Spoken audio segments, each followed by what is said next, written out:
మన వైపు నుంచి ఏ తప్పు లేకుండానే కన్న తల్లి బయటికి వెళ్ళిపోయింది. కన్న తల్లి, తోడబుట్టిన చెల్లెలు బయటికి వెళ్ళిపోయింది.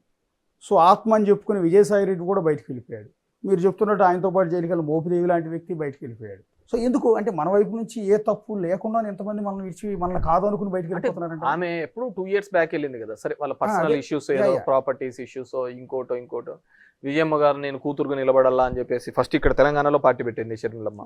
మళ్ళీ ఎందుకు వచ్చిందో అక్కడికి తెలియదు. సో వచ్చినప్పటి నుంచి వాళ్ళు ప్రతిపక్షాలని టార్గెట్ ఏం చేసుకోలేదు. జగన్మోహన్ రెడ్డి అంటే వాళ్ళు ఏదో cinema the greatest wars are with the closest people అని చెప్పేసి పెద్ద పెద్ద యుద్ధాలన్నీ దగ్గర మనం చూసుకున్న కురుక్షేత్రం కూడా దాయాదులతోనే జరిగింది తప్ప వేరే వాళ్ళతో కాదనమాట. సో ఇది కూడా అలాంటిదే.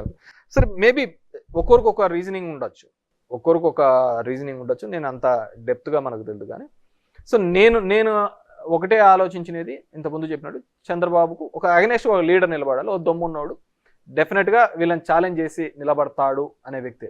ఇప్పుడు నేను సింపుల్ థింగ్ చెప్తాను. తెలంగాణలో కూడా చూడండి, రేవంత్ ఎందుకు అంత క్రేజ్, మాస్ ఫాలోయింగ్, అంతగా జనాలు ఎందుకు వచ్చినారు? He is a non compromisable leader with KCR. మిగతా వాళ్ళతో కాంప్రమైజ్ కావచ్చేమో, కానీ కేసీఆర్కి ధీటుగా నిలబడి వీళ్ళకు కోసం పోరాడే వ్యక్తి ఎవరైనా ఉన్నారు అంటే అది రేవంత్ అని ఎస్టాబ్లిష్ చేసుకోగలిగినాడు.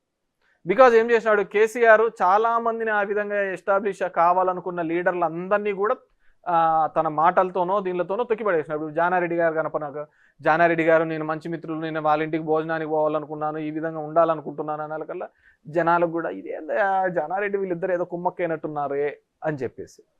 అదే రేవంత్ అనే వ్యక్తిని ఆ విధంగా మాట్లాడలేడు. రేవంత్ను కూడా ఆ విధమైన ఫైట్ ఇచ్చినాడు కాబట్టి యాంటీ ఇన్కంబెన్సీ మీద ఎస్టాబ్లిష్ కావడం జరిగింది. అదేవిధంగా చంద్రబాబు అనే వ్యక్తి మీద ఏకైక లీడర్ ఎవరు ఫైట్ చేయగలుగుతాడు ఈ రాష్ట్రంలో అంటే అది జగన్మోహన్ రెడ్డి.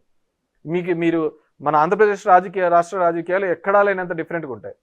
ఇక్కడ Telugu Desam party, BJP party, Janasena party, Congress, CPI, CPM, ఇంకేమైనా మిగిలిపోయిన అన్ని పార్టీలు కూడా టీడీపీ అన్ని ఒకటి ఉంటాయి. జగన్మోహన్ రెడ్డి ఒక సైడ్ ఉంటాడు. సో ఆ system we have to appreciate, we have to go.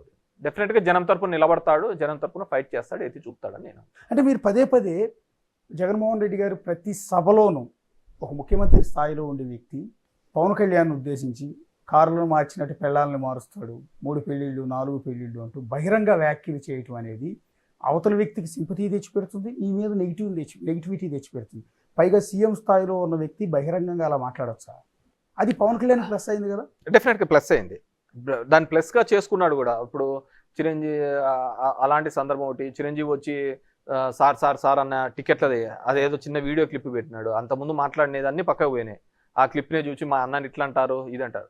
Pawan Kalyan ఒక స్టాండర్డ్గా ఉంటాడు అనేది ఒక మాట మీద ఈరోజు ఏది చెప్తాడో దాన్ని మళ్ళీ కంటిన్యూ చేస్తాడని ఏం లేదు. ఎందుకంటే చంద్రబాబుని ఎలా తిట్టాడు, బీజేపీని ఎలా తిట్టాడు, లేకుంటే అందరిని ఎలా తిట్టాడు, మళ్ళీ ఇప్పుడు ఎలా పొగుడుతున్నాడు, మళ్ళీ ఎలా తిడతాడు, ఇవన్నీ అతను వదిలే. కానీ మీరు అంటున్నట్టుగా భారతీయ సంస్కృతిలో భాగంగా అలాంటివి తప్పు అని చెప్పే ప్రయత్నం చేసినట్టు, కానీ ఆ చెప్పే విధానం అనేది ఆ పద్ధతి కాదు అని నేను అనుకుంటున్నాను.